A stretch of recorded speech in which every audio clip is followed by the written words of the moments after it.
Hey guys, and welcome back to an amazing new video. In this video I will teach you everything you need to know about AlarmManager in Android. AlarmManager is used to trigger specific pieces of code at a specific time. So what we're going to build is we're just going to have two simple text fields here, trigger in seconds and a message, where you can simply enter something like 10 seconds, a message like hello world. And if we then click schedule, minimize our app and take a look here in logcat, then after 10 seconds we should actually see a print line statement here. As you can see, alarm triggered, hello world. So after watching this video, you will know how you can execute a piece of Android code at a specific time. And before we actually get into coding, let's kind of compare AlarmManager to Work Manager, because I know that will be a question many of you will have. There is Work Manager on the one hand, which we can use to schedule things on Android, and now we also have AlarmManager. When should you actually use which? So AlarmManager on the one hand is more for things where the user is actually aware of the alarm being set. So that could, for example, be an alarm clock app. It already contains the name alarm. It could be something like a calendar app where you want to send specific reminders at specific times. Work Manager, on the other hand, is more for background tasks that just need to be executed reliably, and these tasks usually take a while. So this could, for example, be a file upload, where you definitely want to make sure that this upload succeeds, where Work Manager just offers you functionality to easily retry this if it fails, to only execute it if a certain constraint is met, for example, that the user is connected to the internet. It could be used for things like synchronization in the background. So you say, okay, every 30 minutes, I want to synchronize my local database with the backend or so. So that is what Work Manager is used for. So the users are very often not aware that there's actually some things going on in the background where we use Work Manager for, while with Alarm Manager, the user usually knows that these things are executed. Not always, but usually. Also, Work Manager isn't really an option for most things we need Alarm Manager for, because Work Manager has a limitation of a 15-minute period. So the minimum interval which you can use to schedule things periodically on Work Manager is simply 15 minutes, while with Alarm Manager we don't have such a limitation. So let's actually jump into Android Studio, empty project here, Jetpack Compose, and we're going to start building our Alarm Manager scheduler. So the first thing I want to create is a simple data class here in our root package called alarm item.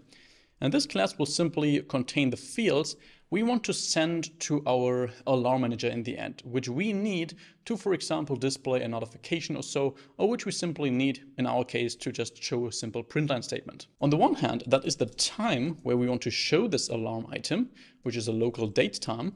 And on the other hand, that is simply the message that we want to print. And then we can go to a root package, create another class, or rather an interface in this case, which we'll call alarm scheduler. So this will just be an abstraction, so you can safely use this in your view models later on without actually needing the context in the view models, which would not make these locally unit testable. So in here, we're just going to define the two functions that make up an alarm scheduler. On the one hand, the schedule function, of course, where we want to schedule a certain alarm item. And on the other hand, we want to have a cancel alarm function, where we can cancel an alarm that we already set, so it is not going to be triggered. The next step is then to actually implement our alarm scheduler implementation. Let's do this here in a real project that would then go into your data layer. So we have let's call it Android alarm scheduler, since it uses the Android Alarm Manager API under the hood. Make that a class. It will take a reference to the context, which we simply pass here in the constructor, and then it will implement our alarm scheduler actually. We can press Ctrl-I, Ctrl-A, and Enter to implement both these functions. And here, first of all, we want to actually get a reference to our alarm manager. So that is the system service in Android, means it is coming from the operating system. So we can simply get a reference to this using private val alarm manager. And that is equal to context get system service, and here we pass alarm manager ; class at Java. And with this thing, we can now schedule these alarms. In schedule, we can use this now to say alarm manager dot set. So we have a bunch of functions we can actually use. And here we need to distinguish between set exact and set inexact. So we have the option to set an inexact alarm, which is not going to be triggered at exactly the time we set it. This should be used if the exact time is simply not as important, because Android might just optimize executing these and triggering these alarms behind the scenes based on the user's battery usage, for example. However, for alarms that need to be triggered at exactly a given time, like for example for an alarm clock, you can simply set inexact here because then the alarm clock might trigger 10 minutes later than the user set it. And that's of course not an option in this case. So here we have simply set inexact repeating, which would be a repeating alarm, which simply repeats at a given interval. We have set, which is basically the same as set inexact repeating, just that it's not a repeating alarm, it's just a one-off trigger. And then we have the set exact. So this would be a non-repeating exact alarm, for example, for an alarm clock. Then we have set exact and allow while idle. What the heck is that? Well, this is an alarm that is exact and is also allowed in idle mode. So idle mode would, for example, be low power mode, where this normal set exact alarm would not be active in. So if you use set exact and your device is maybe running on low power, then this alarm might not be executed in that case. If you say set exact and allow while idle, then it will also be kind of always checking in that low power mode if the alarm needs to be triggered. So for example, for an alarm clock, you would definitely want to use this because the user would also expect an alarm clock to go off in low power mode. And you also have the equivalent for inexact alarms, which is simply set and allow while idle. So yeah, I don't know why they never wrote this inexact after that, which I think would be more descriptive in this case. But here we also have the set and allow while idle for just inactive alarms that also need to be executed in low power mode. So what we're going to use for a demo here is set exact and allow while idle, but all the other types here work exactly the same, just that it of course differs what AlarmManager will do. First of all, we need to specify the type for this, and here we can get all these types using AlarmManager.RTC, for example. RTC wake up. This would, for example, also turn on the user's display if you use this and the alarm goes off. For example, if you show a notification, let's use this. Then the next parameter is trigger at millis. So here we need to pass a millisecond timestamp at which we want to trigger this alarm. We can get this from our item.time.add_zone. We need to convert that to a zone datetime object here, passing our system's time zone, and then we can say 2 epoch second multiplied with 1000, since we need this in milliseconds. And we get some errors here because local date time is not supported on minimum SDK 24. Let's change this to 26. There are also ways to use this on 21 and above, but I won't go into this here. Let's just change this, go back here, and then these errors are gone. And then the last parameter here is the operation. So here we need to pass a pending intent that gets executed or that gets sent when this alarm goes off. So of course, since it could be that this app is not open anymore when this alarm goes off, we need to use a pending intent here that the Android system actually fires. So that's why it's not as simple as simply providing a callback here that gets triggered, which would only work if your app is actually up and running. So to construct a pending intent, we actually first of all need to declare a normal intent, which we can do here, which is an intent. And here we need to now specify where we want to send this intent to. First of all, we need to declare the context. And the second parameter is the class we want to now send this intent to. And here what we're going to use is simply a broadcast receiver. So let's go to our root package and say we have an alarm receiver. Make that a broadcast receiver like this. And then implement the onReceive function. Let's rename these variables here to context and intent. And this is now kind of the callback function that gets called when our alarm is triggered. So a broadcast in the end is nothing else than just an event that the Android system in this case sends. And with this broadcast receiver, we can tell our app, hey, please listen to these specific events. In this case, to these events when our alarm is triggered. And if such an event occurs, then this block of code will be executed. So if we now go back to Android Alarm Scheduler and we pass our alarm receiver here, ;class Java, we can also pass some data to this intent. So we can say that apply, put extra, and we can, for example, pass a message. So extra message, where we simply pass our item.message. So if you, for example, would want to show a notification at the given time when the alarm is triggered, then you would simply need to pass all the data here in form of intent extras that you need to show the notification, like the notification title, the description, maybe a photo URL or whatever you're using. And then in our alarm receiver, we get this intent here that the Android system will send, and we can get the message out of that intent. So we can say val message is equal to intent get string extra, and the name or the key is extra underscore message. If that does not exist, we simply say we return here, because then it's not a valid intent. And if that's not the case, so if it is a valid intent, we simply want to print this message here. And maybe together with alarm triggered message, like this. And if you would want to also use other classes from your project here in this alarm receiver, then you can use that in combination with dagger hilt. In that case, you would simply need to annotate this with Android entry point. Yeah, you know what I mean. And then you can inject all your dependencies using simple field injection here with late init variables. And then you can also use your repositories here, and maybe some kind of synchronization service, or maybe your notification manager that shows a notification. But to keep things simple here and only focused on AlarmManager, let's not do this. So then going back to Android Alarm Scheduler, we're not done yet. Here we need to create our pending intent. So we can say pending intent get broadcast, since we want to trigger a broadcast receiver here. First of all, the context is just context. The request code for this, which needs to be unique per alarm, is simply, yeah, let's use item.hashcode, so we know that it is unique per item.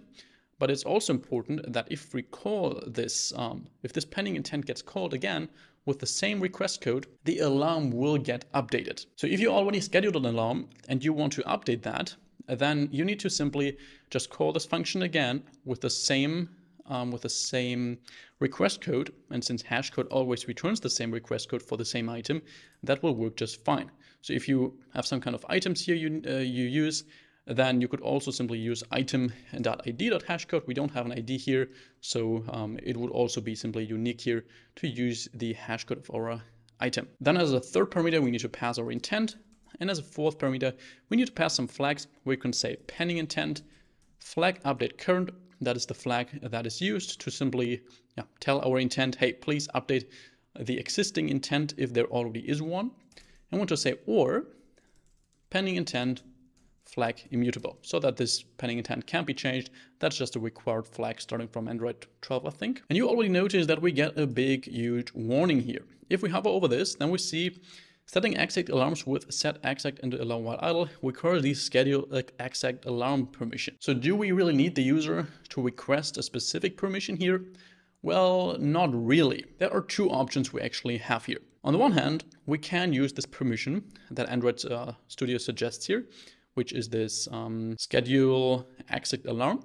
This permission needs to be requested, so the user needs to accept it to allow your app to schedule exact alarms. But we also have a different permission. If we go to our manifest and we add this, use this permission, which is called use exact alarm.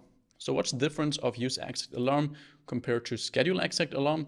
Well, use exact alarm does not need the user's approval, so the user does not need to grant it. It is automatically granted. And that also allows your app to actually use exact alarms. However, this permission is really only for apps where this usage of scheduling exact alarms is really crucial to the core functionality of your app. So if you use this and Google Play will see that it's only for maybe one little feature of your app where the core functionality is about something completely different, then Google Play will likely decline your app and will ask you to actually request the schedule exact alarm permission instead, which the user then needs to grant for this certain little feature. But if you're, for example, building a calendar app or really an alarm clock app and you use this permission here, then you're totally fine. Google Play will approve your app and you don't need to request the user's permission for that. So let's leave this here. We're not going to publish this on Google Play. And for whatever reason, this warning also does not go away, but this will work. We don't need this permission here because this use exact alarm permission is quite new. Maybe Android Studio is not updated for that yet. And if we want to now cancel an alarm, we simply want to say AlarmManager.cancel. And here we again simply need to pass a pending intent, and we just want to pass the same pending intent that we sent here. So simply this. and we don't need to specify a specific intent with extras. We can just specify an empty intent here like this, so passing the context, and we send it to our alarm receiver. So this way, we just make sure we use the exact same request code to cancel the specific alarm for this specific item, and then this will work just fine. And then before we actually get into building our little UI, let's go to our manifest and register our broadcast receiver. We always need to do that with these. Right below our activity, we say we have a receiver, our alarm receiver, and we actually don't need this. We can just register it here and we are fine. Then going to our main activity, let's quickly build our little UI here. On the one hand, we want to have a state for our seconds text. So the text we enter for our seconds text field, which is by remember mutable state of simply an empty string by default. We do have the same for our message by remember mutable state of empty string. Then let's simply have a column in which we put our two text fields. So here we say modifier, let's modify fill max size. Let's add a bit of padding of 16 dp. Alt enter to import dp. We can say vertical arrangement is simply center to center our content. And then here, let's use outline text fields. Outline text field, the value is simply our seconds text, like this. And on value changed, here we say, okay, our seconds text is equal to it. So whatever we change it to. We can then say the modifier is modifier fill max width. And the hint or the placeholder it's called is simply a text that says trigger alarm in in seconds, whatever, you know what I mean. We can then simply duplicate that outline text field to also cover our message. Message here, message here. And then let's just have a simple row where we say, okay, modifier is modifier fill max width, and our horizontal arrangement is center. And here we're going to have our two buttons to schedule an alarm and cancel an alarm. If we click this, then let's not fill this out yet. Let's just say we have a text that says schedule, and the same for canceling. So cancel. So this will just cancel the currently set alarm, and this will schedule it. To do that, let's go up here to onCreate and simply initialize our little alarm scheduler here. So scheduler is equal to Android alarm scheduler, and we pass this for the context. Then let's scroll down, say, okay, here we actually create our alarm item. Let's actually declare this above here below our scheduler, just having an alarm item, which is an alarm item and nullable, null by default. And then we can assign a value to this here in our button on click listeners. So here we say alarm item is an alarm item. The time is local datetime.now, and we add seconds. So we can say plus seconds. And the amount of seconds is simply our seconds text dot to long. Of course, this will now break if that's not a valid number. But if you really want, you can do the validation at home. And the message for our alarm is simply our message state. Then we can go here and say, okay, alarm item dot let, and here we execute scheduler schedule with our alarm item. And we can also reset our seconds text to an empty string and our message like this. Here we simply want to, so when we click cancel, we simply want to say alarm item dot let, and we say scheduler dot cancel. And that should be it. I would say we try this out and run this app. Take a look here in Logcat and actually search for alarm triggered, since that is what we print in our alarm receiver. And then we take a look here like this, go inside of our app, and we say, okay, trigger alarm in seconds. Let's choose 10 seconds again. Choose this is my sample alarm, click schedule, minimize this, and hopefully we should now see our alarm text after 10 seconds, which we do. Here it is, alarm triggered. This is my sample alarm, so that is working perfectly fine. Let's also try to cancel an alarm. Let's launch this again. Here we search for alarm triggered. Let's clear this. We say, okay, we trigger it in 5 seconds. Say, okay, hello world. We say schedule, and then let's cancel it. And we should now not see a print line statement after 5 seconds, which we also don't get. So canceling alarms also works perfectly fine. One thing that is important to mention here is that all these alarms you set will be deleted after the device has been rebooted. So for example, if you are building an alarm clock app and the user sets an alarm in 4 hours and then turns off their device and turns it on again, the alarm won't be set. If you want to achieve that, then I actually prepared another video, which I already uploaded, in which I'm going to show you how you can execute things in auto start in Android, where you can simply reset all your alarms that you need to reset. So to watch that video, simply click somewhere here. And otherwise, if you enjoyed watching that video and you are also interested in learning real industry level skills for Android, building large scaling apps, building testable apps, and just knowing how you can build an app, a real world app that does something, then I got a lot of premium courses for you on my website, which you will find down below, which just take all the stuff I cover on YouTube a big step further. So if that sounds cool to you, definitely check these out. And other than that, I wish you an amazing rest of your week, and I'll see you back in the next video. Bye bye.